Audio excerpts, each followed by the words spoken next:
So before we get into the market in general, we also want to look at what is happening with OPEC because, obviously they put out their report and we want to see where was March because March was obviously they were supposed to increase or allowed to increase by 400,000 barrels a day.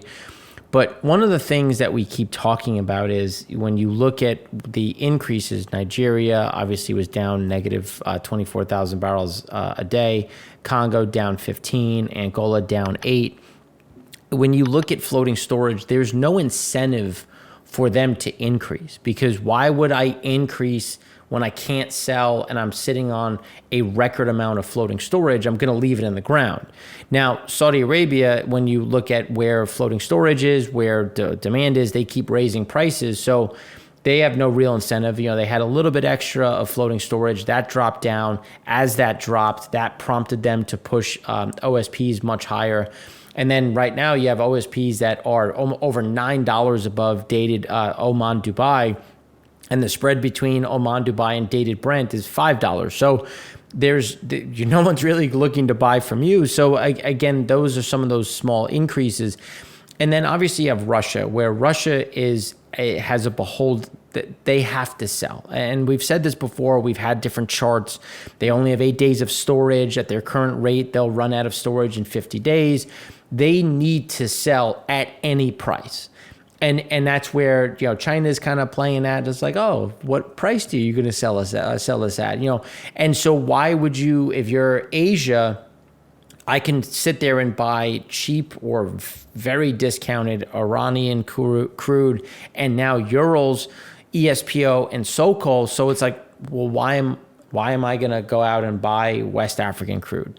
And that's where you're seeing that disconnect, where West Africa is kind of that bellwether of how much, because they're going to be the last buyer at this, the last seller at this point, because you're going to buy everything around it.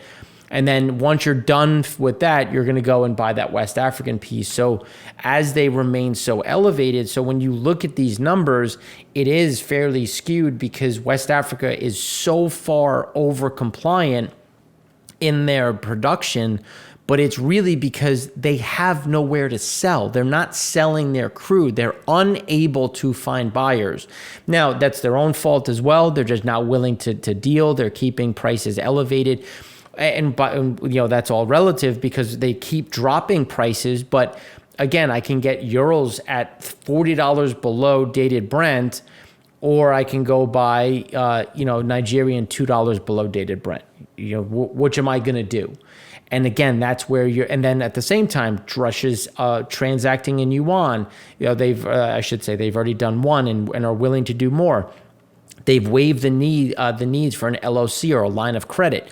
So as a buyer, you're like, okay, well, I could go buy Urals and save money, or I could go buy Nigerian and again, like, what do they care about sanctions at this point? Because India and China are going to remain firmly neutral because they need both the West and Russia. So they will have no opinion on what is happening in Ukraine. They may say it's unfortunate. They may say some things, but they will not condemn it because they can't afford to do that on a geopolitical level. And that's when you start looking at, again, Angola, just to put it, because I want to put it in perspective.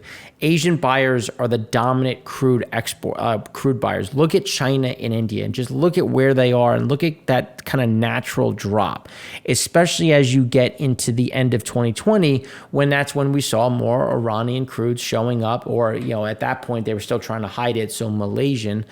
But now that's, again, that drop. So as you see this fall, you're not seeing a huge buyer step up. Europe has increased a bit. Europe could be a bigger buyer of both Angola, Congo, and Nigeria.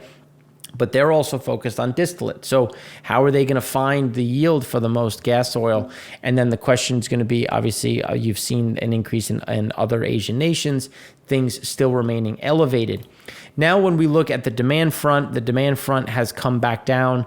They revised 2022 so far. They've taken it down 190,000 barrels in Q1, 660,000 in Q2. For a net adjustment of about 410,000 barrels, with the view that by the time we get into Q3, we will be back over 100 million barrels a day of demand. The bigger issue is now, can the market tolerate those levels given where the pressure is, given what we're seeing so far in Q2, where, in the U.S. alone, we're seeing that degradation of gasoline.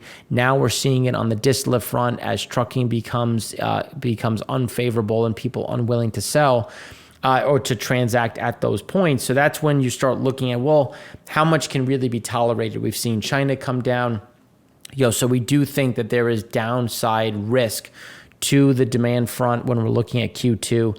And then as things reopen in Asia and specifically China, how much of that pop increases.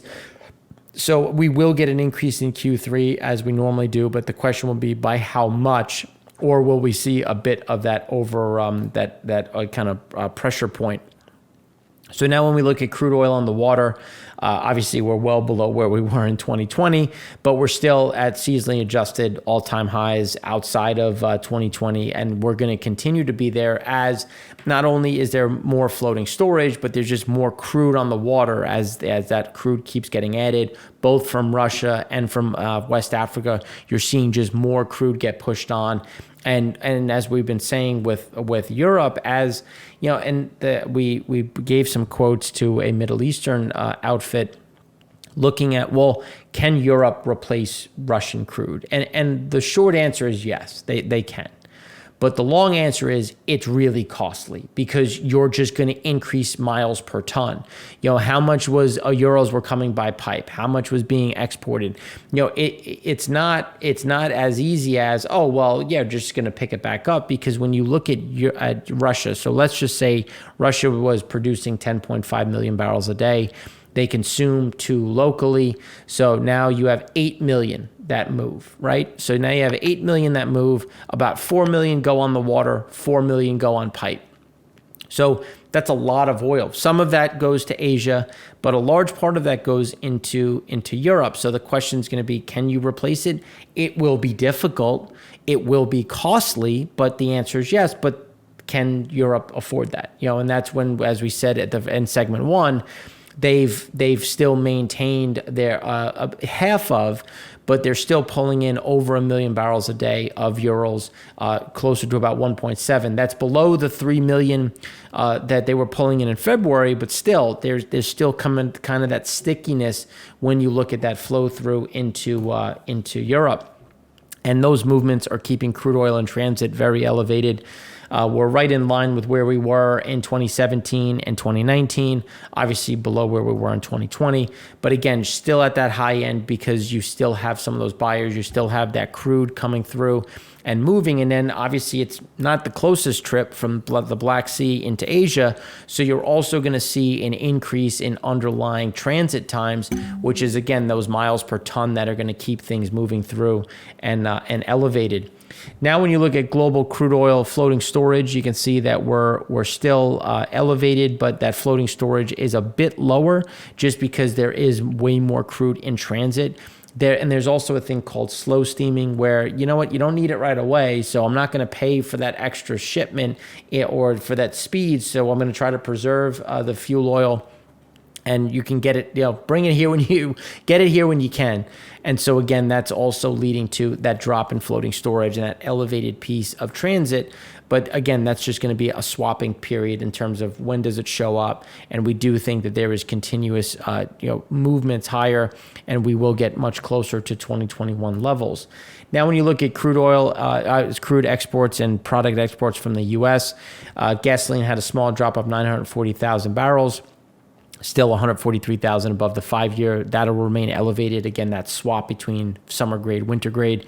Distillate, they just the numbers are too good, and they just want to capture a huge premium in the global market. Disti was up 366,000 barrels a day. That's 545,000 above the 5-year average. That will drop, but again, still stay strong. And the drop is just because they're timing delays. But we are seeing that demand and trying to, again, capture that premium. Propane, propylene had an increase of 359,000 barrels. That's 708,000 above the 5-year. it's going to remain strong, stay strong, just because, again, that LPG demand still remains there and still is elevated going into the Asian markets. Crude oil exports had a big drop of 1.5 million to 2.1. Again, a lot of timing delays in that. We do expect to see a sizable bump back to about a 3 million barrels a day. But again, it's just we're going to see that strength, above that 3.1, closer to that average of about 3.3 million barrels a day of exports, as we have more getting pulled into Asia as well as into Europe. So just putting it into context, here's where that gasoline pump comes. You can see that it's still elevated. Coming back down, we do expect some of that gasoline to fall a bit more, but still, again, remain at the top end of the cloud. Distillate just exploding higher. Typically, you can see that there normally is an increase. It obviously happened about a week and a half earlier than normal. We do expect to see that pullback, but still, again, remaining elevated and just coming back to the 5-year average. Now, when you look at ethane exports, again, that timing delay, we had a lot of exports coming out from some of the refined products. That gunks up some of the waterways. So now as we come back through, but you can see, even though we had a drop, it's still well above the 5-year average. Ethane exports continuing to remain strong with that demand. Crude oil, just again, that fall back after staying fairly elevated, have that drop. Now we will get that movement. And I think it's key to look at where is the underlying price. I'm sorry, not price, the 4-week rolling average. We went to about 3.176 million. It's still going to stay that 3.2, 3.3. We're going to stay at that high end, just given where the prices are in the market. Propane, it's the highest export number for 2022. We don't see that changing. Again, as we said in the insights last week, Saudi Arabia took their prices to the highest they've been since 2014.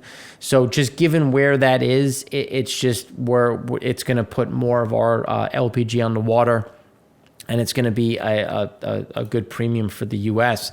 Now, when we look at Dubai and the Dubai versus Brent, you can see that it's come back. It's at about $5.60.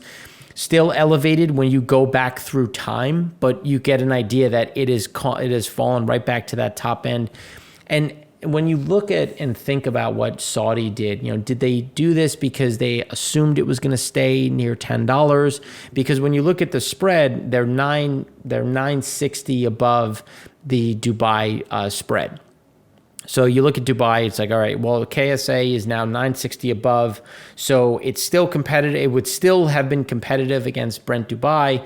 But now you get this big drop in Brent. And is that, or were they thinking of, we don't like where storage is. We want to increase our storage. So we're going to do that by disincentivizing exports. And if people want it, sure, we'll sell it to you, but you're going to pay up for it. So again, these are some of the different strategies that, one of them may have been a kind of a misread on the market. One of them may have been strategic, maybe a mixture of both.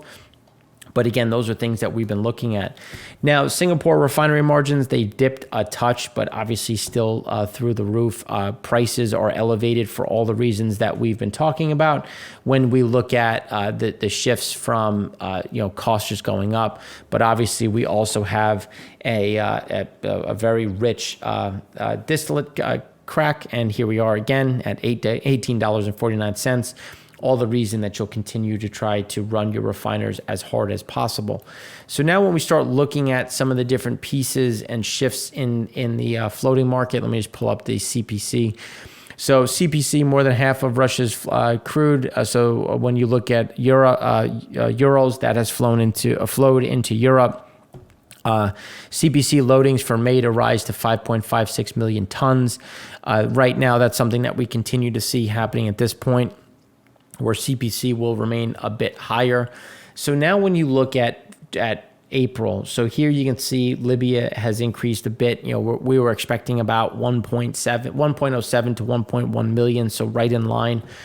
But Russia, it keeps increasing the amount of crude they're putting on the water.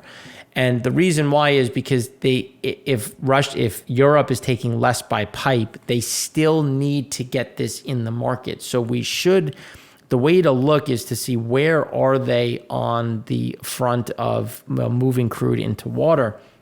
And remember, and we've talked about this for the last year and a half, Russian Federation is usually one of the last to post their loading schedule. And it's interesting to see how quickly their May is they're putting May out there because they're trying to get people to come in and buy. Nigeria, obviously, the step to about 1.45 million. Angola at about 1.168. So again, you're seeing some of these shifts, but Russia is going to be the concern because they have to dump into the market, which is going to draw down and bring those diffs lower because they're just going to have to be more competitive. And what have we seen so far in the market? So Trafi bids Fortes, they bid it up a bit. At 15 cents above dated Brent, 55 cents for May. They last traded at negative 70 cents. So again, you're starting to see a little bit of that tightness, but still a bit depressed from where it started. And then when you look at Unipec offers Fortes at minus 30 cents and plus 25 cents. Previously that was at about plus 2.2. So again, you're at about plus 25 to plus 30 cents, and on the other side plus $1. So again, still seeing some of those declines. So now when you start looking at oil traders to cut Russian oil purchases beginning May 15th is the newest headline. So the question will be, how does that adjust? And is that just, again, going to push more into the Asian markets, which is then leading to what we're going to discuss here with Vital. Taking Nigerian crude here, Vital offered 500,000 barrels of Hussein, April 15th to 30th loading at $2.35 more than dated Brent. Compares with an offer at $2.30 and a 1 million consignment. So there was still some of that movement, but that was what it was. Now, when the revised one has been taken back down. Vital reduced its offer price for Nigeria's Hussein for April arrival to Europe. Glencore offered Chad's Doba for May arrival to Europe. So again, you're starting to see that movement. Like they moved it back up, which made no sense, and now they're coming back down.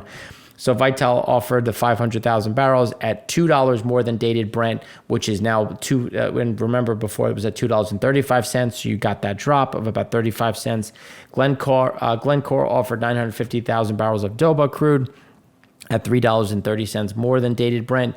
But then when you look at Sonangol, 950,000 was offered at 50 cents less dated Brent. It was 50 cents more. And then before that, it was $1.20. Before that was $1.60 above. So coming back down. Girasol offered at plus dated plus $1.50 against dated Brent, drops from plus 250, which was plus 320, which was plus 350. So again, you're down essentially $2 from the peak that we saw at the end of March. 950,000 barrels of Pazflor is at dated Brent minus 50 cents. That was previously plus 50 cents, plus $1.20, plus $1.60. So again, you're seeing that kind of competition. But as the prices continue to just struggle, that's where we see this coming down and again becoming more competitive because Russia has to sell oil. So we do expect to see euros coming out at minus $40, especially if this is true where oil traders are going to cut Russian oil purchases. They're going to have to incentivize some sort of increase. So now when we look at crude stocks in Europe, you can see that it's continuing to trend higher, coming much closer to the seasonal norm.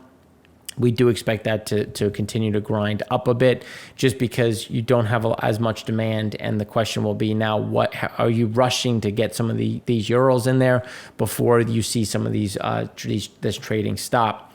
Now, when we look at gasoline had a drop of 107. A lot of that obviously came into the export market. It's going to be important to see where we sit today, and we'll talk more about that, I should say tomorrow when the new data comes out. Then we look at gas oil, drop of 97, still at seasonally adjusted near all-time lows. That's, again, going to be the problem when you look at the competition. That's going to keep prices elevated, logistics higher, which is why when we look at wholesale prices in Germany and Europe and we look at PPI, still remaining at a very elevated front. Then you look at gasoline, we're right at we're below where we were in 2018, and we're right where we were in 2016, still above where we were in 2021 and 2020. And again, a lot of this, as we've been talking about on the gasoline front, is going to remain at a very elevated point, especially as demand in Europe remains weak. So on the fuel oil front, they're gonna kind of flatline it, because it's going to be how much do we export into Eastern Asia, into east of Suez? How much of it do we kind of recrack to be used as either some sort of distillate or gasoline? And that's where they're going to try to keep it right at this front. Now, as we said last week, we expected to see a drop in Singapore as there was that pull for Ramadan. Light distillate went from 13.8 to 12.6. Middle distillate held flat. Residual fuel had mostly flat, drop by of about 500,000 barrels. So we do expect to see that reverse higher, especially on the light distillate front, as we come into the kind of that lull period, which is where we do expect to see that total stockpile creep back to that 17-year average. So now with the light distillate, we're still above the average. Again, typically we get this drop and then we'll get this recovery.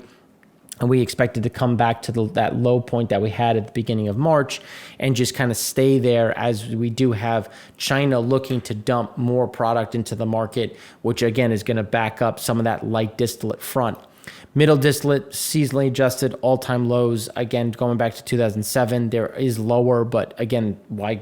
The market was very different before that. It was very different in 2007. So again, this is also keeping that bid on the middle distillate front. Resid, remember that switch that we were talking about coming from middle distillate into that heavier disty resid. That's going to keep us right at that 17-year average. Now, coming back to what we were discussing on the Fujairah side, we expected to see kind of that increase in light distillate and heavy, with middle disty still remaining very competitive, and that was what we had gotten. So total stocks rose by 1.142 million. That was driven by large distillates and heavy resid. Light distillate increased 1.522 million barrels. East of Suez gasoline market continued to see downward pressure amid expectations of rising gasoline exports in April, increasing oversupply in the market. So again, light distillate still not a good spot, especially when you're trying to make that middle distillate and naturally creating that extra light. Stocks of middle distillate fell by 690,000 barrels. The gas oil market remained firm with fundamentals that have supported the complex refining side. Cracks remain strong, so they're going to continue to try to maximize yield, steep backwardation. Again, all the reason to try to sell down your gas oil. But when you make gas oil, when you make that distillate, you naturally, especially one barrel of gas of distillate and one barrel of diesel yields 2 barrels of gasoline. So again, that's why we keep talking about that light distillate problem. Heavy resid rose 310,000 barrels as stocks breached the 11 million barrel for the first time since the end of Jan. Bunkering activity at the port was steady, but we do see again some of that slowdown in port activity as we've been talking about underlying trade. The time spread bounced. We were assuming it was going to stay at about $1. Instead, it fell well below, bouncing back up to about 67 cents. Given where the market is, we do expect that to continue to grind up to about $1 again. China's super tankers still remaining elevated. It will slow down, but again, still remaining strong. And we don't see as they continue to try to pick up some of these discounted barrels. Asian floating storage creeping back up, as we were saying, with the additional buying, the problems at the coast, the problems with lockdowns. We expect this to come back up into the 2021 levels. North Sea, now when you saw the European crude stocks, onshore stocks build, that also had some of that North Sea coming down. We did also get a little bit more buying on the North Sea front because we did have prices drop, saw some sales, prices came back up. So we did see some of those move from floating storage into transit. West Africa, again, struggling to sell. They increased prices briefly, dropped those prices. You're still at record amount of floating storage, again, keeping prices capped in the competition between where are Urals as well as where is that West African grade. Middle East starting to creep back up. Again, that we expect this to continue, especially given where OSPs are. We do expect the increases, but How much of that is just going to stay onshore? So this is going to kind of be what is left onshore, what is getting pushed out, and we do expect this to creep back up, which would also indicate a bit softening in those May OSPs to try to bring things back in line. But this is going to be the key one to watch when you're looking at that middle distillate front. Europe, same thing, that transition from offshore to onshore. And now when we look at China, when you look at just seasonally adjusted, obviously, you can see that they're now below 50% utilization rates on the Shandong or the teapots or independent refiners. And we don't see that changing in the near term. Difficulty of getting people. We're going to cover it in segment 5 of the Econ Show, where roads have been shut down, inability to move either passenger and or goods. So again, we're seeing a huge increase in builds on the product front, which is why we do expect to see those increases in exports. That's all we have for you today. If you have any other questions, please let us know. The Frac Spread Show will come out on Thursday because Friday everyone obviously has off. So hopefully this was helpful. If you have any questions, you can find us in the YouTube comment section, on Twitter, and otherwise, have a great day. Thanks again for watching. I'm Mark Rossano, founder and CEO of C6 Capital Holdings, coming to you from Primer Vision Network.